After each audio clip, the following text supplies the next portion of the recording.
a gran biblioteca do Mar de Galicia son uns caderniños pequenos que teñen algúns mariñeiros curiosos onde apuntaban as marcas do mar, os sitios onde podían pescar e marcaban por terra, e comprobarémolo despois. Terei que sair fora, terá que subir, eu sinto moito hoxe, a xente que está metida abaixo terá que subir se lle interesa, porque eu teño a voz que teño, non me vale subir abaixo, para comprobalo. E lle chamamos talasonimia a unha cousa que é máis ignorada pola xente allea ao mundo do mar, que son puntos que os mariñeiros collen á beira do mar, que lle chamamos marcas secundarias, puntos que están lonxe, son os puntos máis inamovibles, que son os outeiros, as serras que hai ao redor.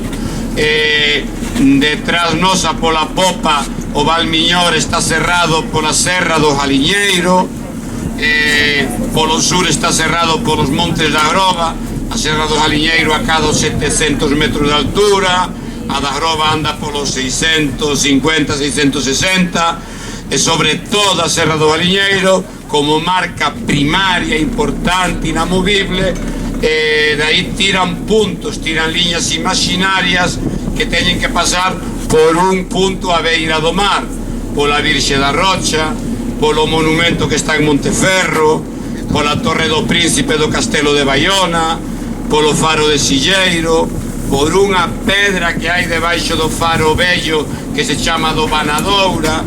Esa liña hai que cruzala con outra, e donde se cruza iso un pesqueiro. Esas son as marcas en terra que coñecían os mariñeiros. O mariñeiro deixou esas boias das que falábamos antes, deixounas aquí. Deixou os aparellos largados, e el marca por terra.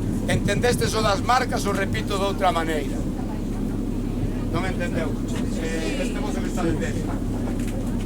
Este home é unha marca da lado fondo da Serra do Galiñeiro, está todo marcado. Eles teñen Galiñeiro do Norte e do Medio do Sur, teñen un coto polo norte que é o fillo de Galiñeiro do Remo, e depois teñen as marcas da Alta de Muiños, están todas a marca Horda, que é a de Peitieiros.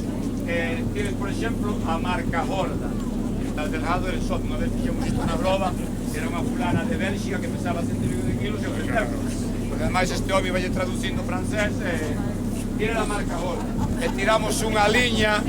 Este home tires a Virxe da Roca, tampouco podes coller unha muller e chamarlle Virxe da Roca, que queda mal, entón tiras unha liña imaginaria, pero esta liña pode chegar a Cova, a Filadelfia, a Terranova, hai que cortala con outra.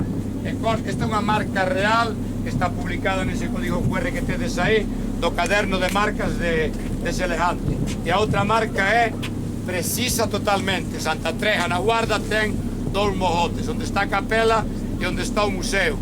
E el di, o escribe con debuxos, o segundo mogote de Santa Treja, o sea, o alto do Facho, é polas ventanas, pola esquina do norte.